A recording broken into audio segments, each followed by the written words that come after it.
Good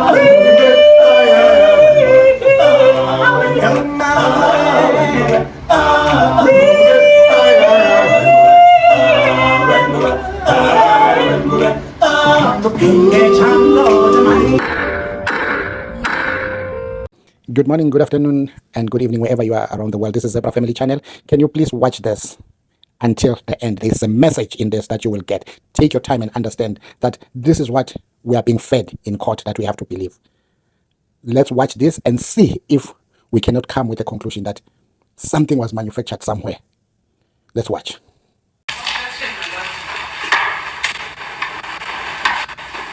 My Lord, on the point of relevance, all the pictures that this witness has testified about, my Lord, they were taken in 2020. This one was taken in 2019. We are talking about the date of incident which took place in 2014. My Lord, I submit. Sorry. Is this what you're trying to prove, sir?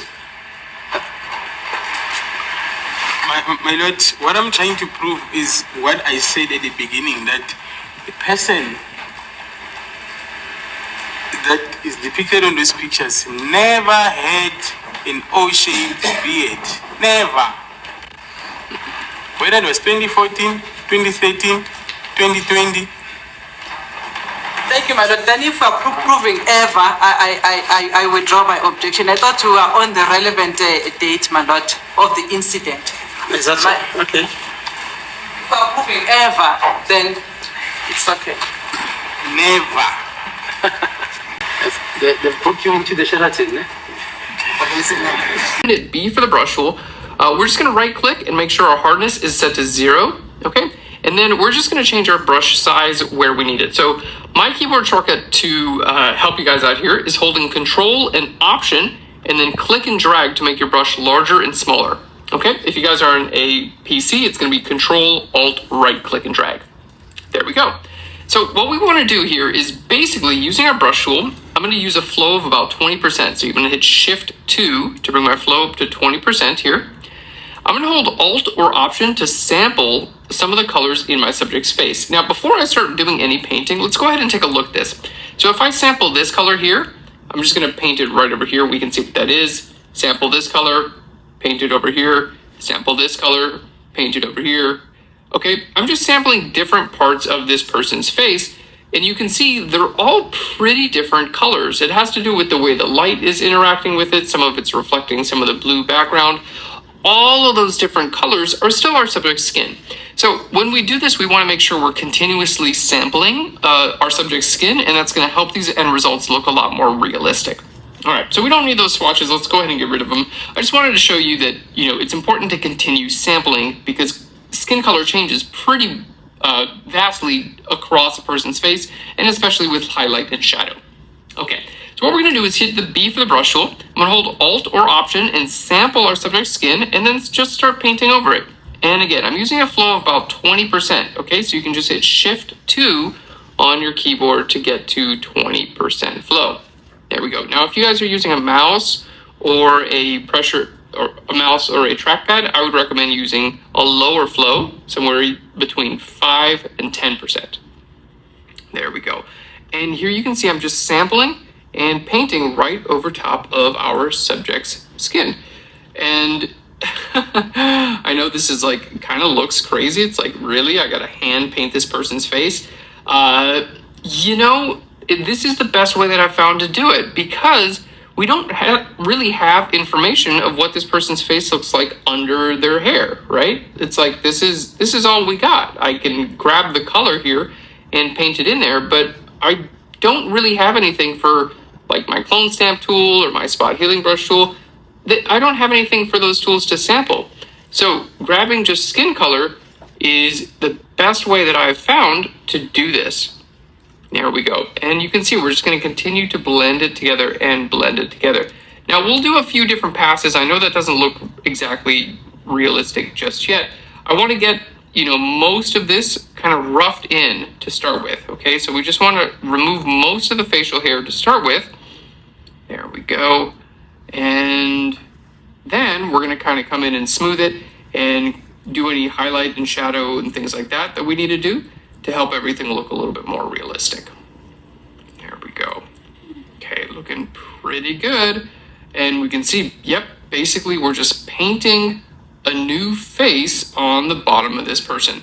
So I will say while I'm doing this is kind of an advanced technique. I think anyone could do it, but I would recommend if you haven't done any sort of painting in Photoshop like this before, just take your time with it, and don't forget, I'm on a new layer. I can turn this off and on at any time. So if it gets to a point and I'm like, man, I don't really like how that's looking, or it doesn't look too realistic, you can do a bunch of things. You can erase part of your layer. Like if you like the left side but not the right side, you just erase the right side and then start over again. You can go ahead and delete your layer and start over again if you need to, and you can always come back here and kind of fix it up a little bit. So don't get discouraged. This is a little bit of an advanced technique. This is going to be relatively difficult, even for me, and I've been using Photoshop for many years now. But you can do it. It's all just in patience and how long you're going to take to get this technique. And there we go. And your attention to detail with the highlight and shadow on a person's face. Because after all, basically what we're doing is repainting a person's face. Okay. Now I know there's no real texture at this point, and that's totally okay. So don't worry about that. If you're concerned that there's no texture in your image, that's okay. We're going to show you how to add texture in just a little bit. All right, so you can see I'm kind of grabbing highlights and shadows here. I'm still trying to, define a chin for our subject. I don't want him to feel like he doesn't have a chin after we're all done. If possible, look at reference photos of your subject without facial hair to see what their chin looks like, and basically your job is to recreate that, so to repaint a chin. All right, and if it's a little bit unclear, that's totally okay. You can always just get back in there and, try again, paint something in there that you feel looks realistic. All right, there we go. So you can see it's a little bit of a labor of love here. It's not something that we want to rush. There we go. And don't worry if you paint over the lips or anything like that. You can always come back in here and clean it up. All right, so that's looking okay there. Let's just smooth this area out here. Maybe bring it a little bit darker there under the lips. There we go. And again, just working on giving our subject at least a little bit of a, fighting chance for a chin here. It's probably the hardest part. And you can see it's actually looking pretty good. And we don't have any texture at this point, so, that's definitely something that we're missing. But if you zoom out, this is kind of where you want to look at your image. Like, does it look good when you're super zoomed out? And if it does, you got a pretty good chance at it looking really good in the final, because adding texture is actually not that difficult to do. So it's super zoomed out, and this is going to allow us to see, is this even working? So you can see all that we just painted with the brush tool. Pretty cool, huh? All right, let's go ahead and make a brush nice and small. We're just going to go ahead and paint away right down here as well. Can you believe all this is just with the brush tool? The humble brush tool, always surprising me. Always there when I need you, brush tool. Thank you so much. All right. For my first few years of using Photoshop, I wanted to use tools like the clone stamp tool and the healing brush tool and all these more automatic kind of fancier tools. But the more I use Photoshop, the more I realized that the brush tool can actually handle so many of these jobs. And the more comfortable I get with the brush tool, the more I feel like I can do just about anything in Photoshop. There we go. Because basically, at this point, we're just painting, So imagine a traditional painter with, a paintbrush and a set of paints. They can paint anything they want. They can paint a person with facial hair or without. So we're kind of doing the same thing. We're just painting away. We're painting the bottom of a person's face who does not have facial hair. There we go. Now, coincidentally, we actually have a tutorial on how to add facial hair. So if you're here and thinking, oh man, this is cool, but maybe I want to add facial hair, we'll link that tutorial up in the description right down below. That's a really cool technique involving custom brushes. Okay. So very different techniques on how to add facial hair versus how to remove facial hair, but we've got tutorials on both. Fantastic. And we're just going to get most of this away here. Again, basically everything that we've done up until this point has just been with the brush tool. Fantastic. We're looking really good. And again, I'm doing this in real time. I didn't want to speed this up because I wanted to I wanted you to get a real sense of how long this takes, and you know, how if I make any mistakes, how I'm kind of fixing those up and things like that. And kind of just wanted to talk through it. But again, you can see I've just got my flow at 20% here. All right. And again, just holding Alt or Option to sample colors every time I need. You know, I don't want to sample up here and then paint down here because it's not going to look good, right? So I want to sample right near the area that I want to paint and then go ahead and get it painted in. So we're still in stage 1, which is basically just getting rid of the hair and trying not to completely butcher this person's face. There we go. All right, and I say we're looking pretty good. All right, step 1 is about wrapped up. Most of this hair is gone. We don't have any texture on this person's face, so it doesn't look realistic at all, but it will in just a little bit. Now we're moving into step 2, which is adding a little bit of anatomy back to our subject. So let's go ahead and create a new layer here, and let's just turn this off and on to kind of get a good idea. Okay, so we're just going to do a little drawing here to show you, you know, this is the lighter area of this person's face. In fact, you know what I can do? I can just clone stamp this. So I can just clone stamp this right over here. Let's just sample current and below. This isn't entirely necessary for this technique. I just want to have a little bit of a reference of what this person's face looked like before I painted on it. Okay, so I'm just like putting it over there, basically. There we go.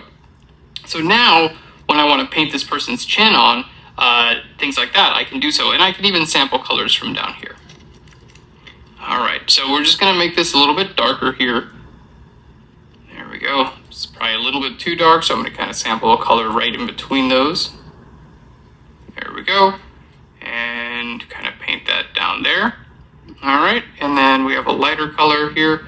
This is basically just me trying to recreate their the anatomy of their face. And if you're, you know, you can do this when working on step 1, but I find for me it's kind of helpful to have a little bit of there we go, a whole nother step just to try to like get this right. And I find it's also pretty helpful to be zoomed out here. All right. Keep in mind what we're doing. Fun, and I'm excited about today's episode because I'm going to show you how to make facial hair from scratch in Photoshop. And this is super useful. It's more useful than it sounds because if you're like me and you're a guy, there's probably some areas of your face that facial hair just doesn't grow. For me, there's a patch like right here that there's just no saving me. It's never going to grow there. Maybe I'll put Rogaine on my face if I ever want to grow my beard long. But that happens, and that pretty much happens to everyone. So if you're taking a picture of someone and they have like little blotchy areas on their beard or whatever it is, this is a great way you can fill that in and make it look a lot better when you're retouching. Or if this is just something you want to do for kind of like playing around time, if you want to see what it would look like to give yourself a beard or a goatee or whatever it is. Or if you're a girl and you always wanted to know what you would look like with a mustache, you can use this technique for doing all of that. All right, let's get into today's episode. Cool. So here's our image for today. I believe it was titled Incredibly Good-Looking Latino Man. It's from Fotolia.com. And we're going to be filling in some areas here on his beard. Just like this area here. And we might even give him some more hair, things like that down here. So a couple of things to kind of look for when you're going to be creating facial hair. First thing is that it's not all the same color. We can see we've got some dark color over here. Looks a little bit closer to black. Looks a little closer to brown over here. We've even got some kind of like some lighter hairs growing over here. And then we're also going to see, like in this area, you can see we have highlights on the hair as well. So even if we have black hairs, sometimes they'll hit the light and they'll kind of get a highlight on them. So we kind of need to add all that stuff into our brush when we actually go to create these things in Photoshop. We need to add all that variation in. Okay, so let's go ahead and start off. This is not going to be that difficult, and it's going to be a lot of fun. First thing I want to do is I want to create one single hair basically on his face. So let's go ahead and on a new layer, I'm going to paint with a brush tool. Let's right click here. I'm going to bring my hardness up about 80% or so, and we'll bring our size down. You can also hold down, there we go. That's too big. You can use the open and close brackets as well to make your brush either larger or smaller. All right, and basically what I want to do here is just create like one hair that looks a little too thick. All right, something like that. I want to get the perfect hair. That looks good. All right, so we've created the perfect hair. Now if I use my move tool, I can move it around and see like, does it actually fit? Yeah, it looks pretty good. Now keep in mind, if it's like, if I put it down here and I need to blur it, I can always blur it after the fact that I put it down. So I've got one perfect facial hair right now. What are we going to do with this? Well, I'm going to make a new layer underneath this layer. So I'm going to hold Control or Command and hit the new layer icon. That makes a new layer underneath your current layer. And let's grab our marquee tool. We're going to use the rectangle marquee. I'm just going to make a white box around this, okay? And we're going to hit Shift Delete there, and I'm going to fill this with white. There we go. So now this is what we have. Let's just go ahead and turn off our snapping. All right, so this is what we have. We have a white box, and then within that, we have our hair. That's important because we're going to make this into a custom brush, and whenever you do that, you want to make sure you have a white background and that your brush is black. Okay, so how do we actually do this? Well, all we have to do is turn this area into a selection, which we could just grab another selection from our marquee tool, or I can hit Control or Command and click on this layer, that will turn any layer into selection. So now we have a selection of this area. So we're ready to turn this into a brush.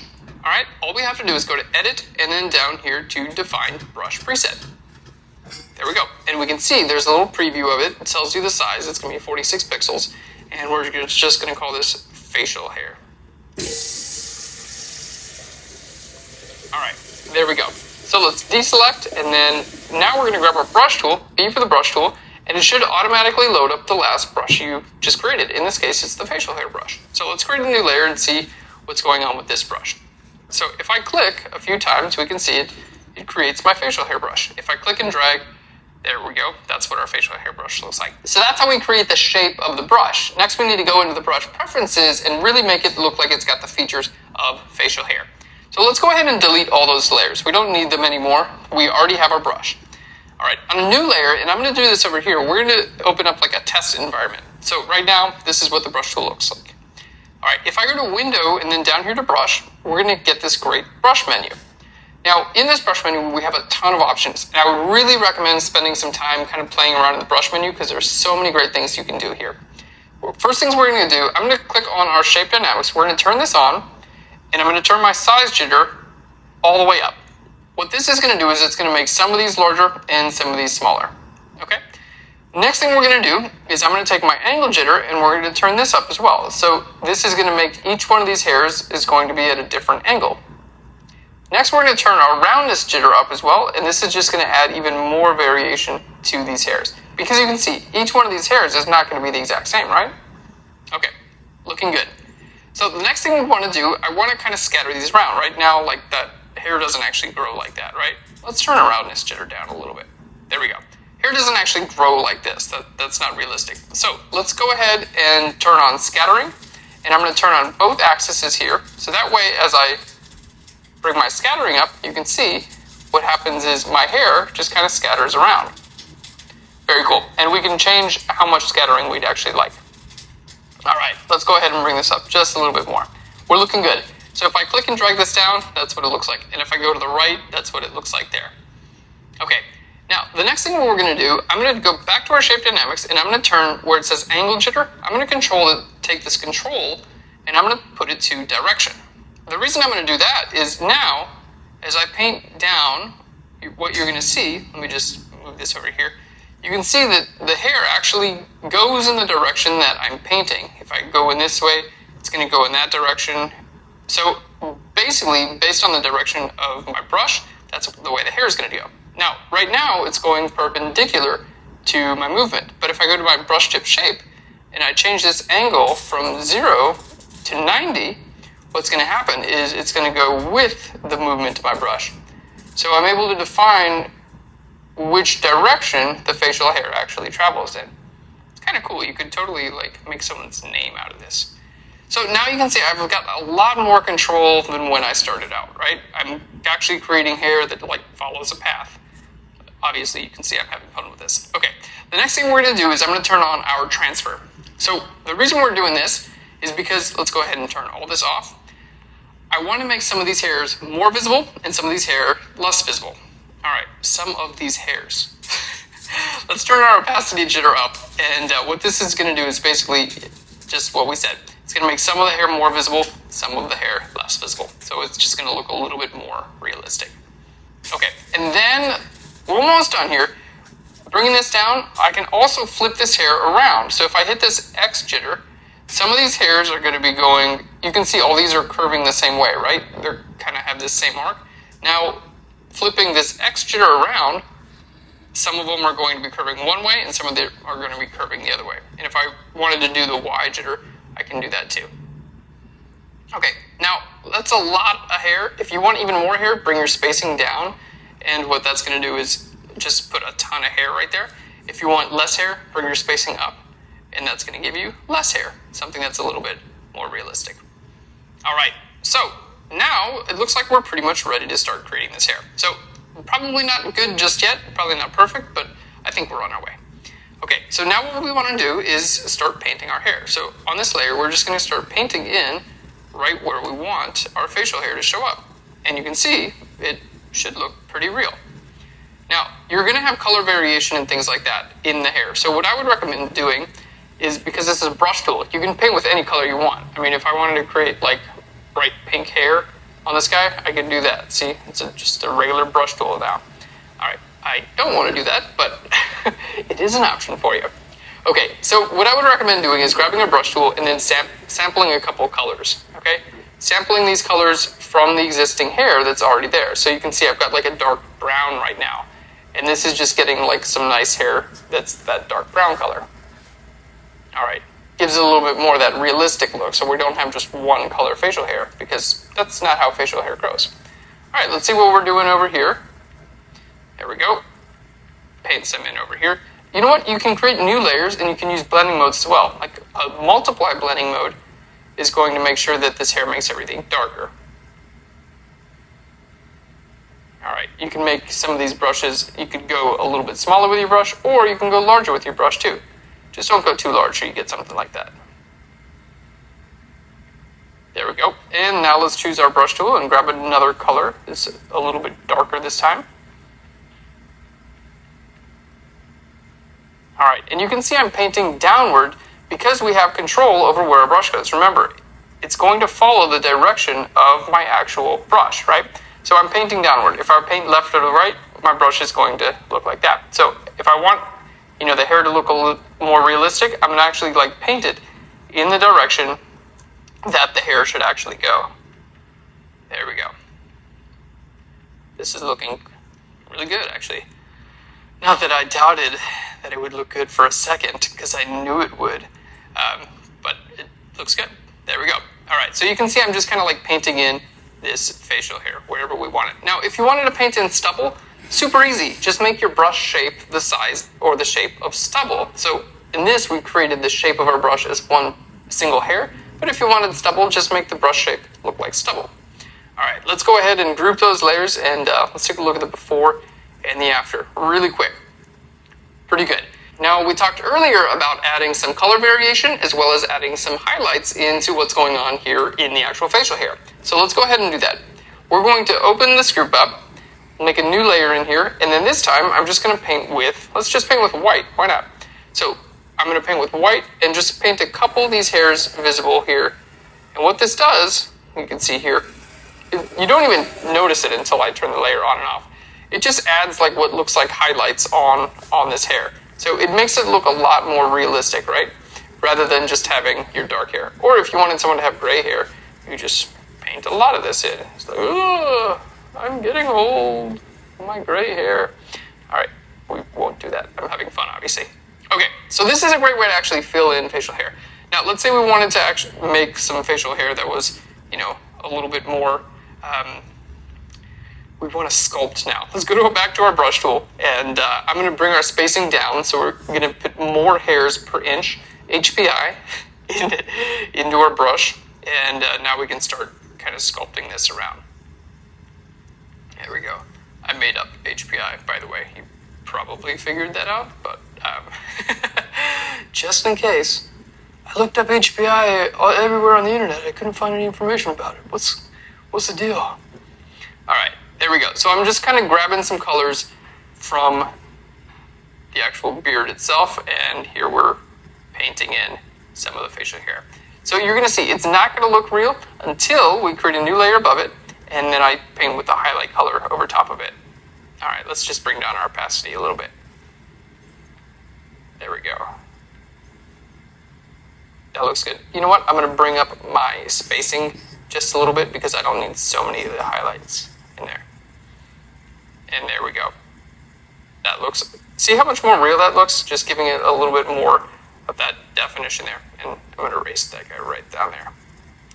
Looked like it was going gray instead of highlights. So this is how we can use it basically for some interesting facial hair. Some topiary additions to the face. All right, so let's go ahead and take a look at our before and our after. All right, here's our before and our after. Family, watching this, and when I was listening what was happening in court, this is my opinion. In this court, I think there's a lot that is going on. People have messed up in that court and they are trying to protect themselves. You know, I sat back and think about this, that the NPA went to USA to extradite Cholote in a cover-up or a lies that was peddled to go and remove because they wanted him to testify against Mahashule, his Mahashule. But that did not work. Cholote came with a lawyer and they challenged that extradition. And she won it because it was fabricated, manufactured lies. Why I bring the Cholote case? I bring it because we all remember eyewitnesses in Kelly mom's house or Kelly's house, wherever in First Rollers. The people were in the house. They said the gun, that's point number one. The gun had a wheel. What gun do we have in court? 9mm. Let's park that on the side. Ntanzi, we heard that he was taken to the dentist to find out if he had a gold tooth. Only to find that Ntanzi never had a gold tooth. Let's park that on the side. There's a hat that was discovered in the scene of crime. Swabs were taken in that hat to prove that those 5 accused who are in there, one of them should have been linked to that hat. Or 2 of them, whoever was going to be linked. What happened with the DNA? They were excluded from the DNA. That is number 3 that I'm talking of. Number 4. Accused number 5. There was a plastic bag of money found in Kelly's phone and in Chico's son, and we were told that there was communication that was going on between number 5 because the plastic of money was found in number 5's phone, was found in Kelly's phone, and was found in Chico's son. We were told that that links them to the case, but only to find that Kelly was never arrested. Okay, let's park that on the side because when Pinky Finningham came in court, they said there was no link. Now everything, the story changed that internet calls cannot be dictated by Vodafone. That's also laughable. So we are trying now to follow the trend. There's a triple hearsay from the Zone side. It was brought in court. That's why these people are arrested. Number 5, AVL. Records of AVL are not complete in court. They brought what they wanted to bring, and whatever audition that they did in those records, fiddling with them like they did with the PDF, because they couldn't fiddle with the PDF 205 of a PDF, but they decided to change it to Word. And it's when they manipulated everything. Did anything work? Nothing. Let's come to the 6th one. What is it that is tangible, that they can hold on and say, this is proof that these 5 accused were part of this deleting of Senzo Meyiwa? So far as we still follow the case, there is nothing tangible that is in our hands. Now they have discovered that number 7, or number 6, accused number 3, it's believed that he is the one who shot and killed Senzo Meyiwa. They brought a picture of him with a gold tooth, only to find that the picture they brought was not him, it was his brother. What do you call that? We put that aside. Now they've come again, bring a picture. As we were coming in the morning today about Ntanzi, that he had a mustache, a round mustache. Leslively esihamba around lapha emlonyeni, not the only mustache on top of the mouth, but that goes round the mouth. When you look at these pictures of Ntanzi 2 years ago and recently and 1 year ago, it doesn't show that Ntanzi on the sides of the mouth he does grow hair. There's nothing that shows. He grows hair on top, a little bit of hair on top. That's the mustache. But on the sides, it does. The pictures cannot lie. But we are being fooled. The judge is in the court. He can see Ntanzi there. He can easily tell Ntanzi, just come close. I want to see something on his own investigation right in court. Or he can call Ntanzi to his chambers. They can escort him to his chambers for his own investigation because he wants to be fair with the trial of Ntanzi. Did he do that? No. He believed what Baloyi is pushing, this narrative Baloyi is pushing. And this narrative is going to turn his reputation because the more they bring the lies in court is the more we expose the lies. It is really amazing. And what I have noticed is Baloyi has gave this guy, the doctor, to cross-examine this guy, to lay ground. And his cross-examination of this guy, oh my God, you can't believe whether he's a doctor or not. Everything that he was talking there, it was just kind of really, really, really garbage. So-ke bafowethu manje kufuna sikhulume iqiniso. Lapha kule nto lena engiyenzela. Ngiyenzele ukuthi noma ngabe ubani uma ebheka lapha ukuthi isilevu bangayifaka inwele through these apps that they are there out there now. They can change your face in a photo. They can use your same photo and edit your photo as long as they can download that app. They can do it in a computer, then print that picture and bring it to court, and you can go to prison for absolutely nothing. So anybody who has come across this, who has listened up to the end, please drop your opinion. What do you think about this? Because when you look closely to Ntanzi's pictures, why is he not developing that kind of round mustache that goes around the mouth, more especially on the sides? It is growing the mustache on the top a little bit, but when it comes on the sides, there's nothing that is growing there. Family, what do you think about this? For how long sizawenziwa elima sibhekile iqhubekele into lena yenzeke, but we say we have a country. Which country are we talking about? Uma ngabe kunabantu abayi-few, less than a handful, who can come there and control us, ukuthi silalele lawa manga abo bawakhuluma lapha ekhotho. I think impatience it's running out. It's time now that we have to ask really serious questions. Family, let's fight for the Emeyiwa family to get closure in this case, because tomorrow this will happen to my family or to your family. Let's keep the fight. Bravo, bravo, bravo.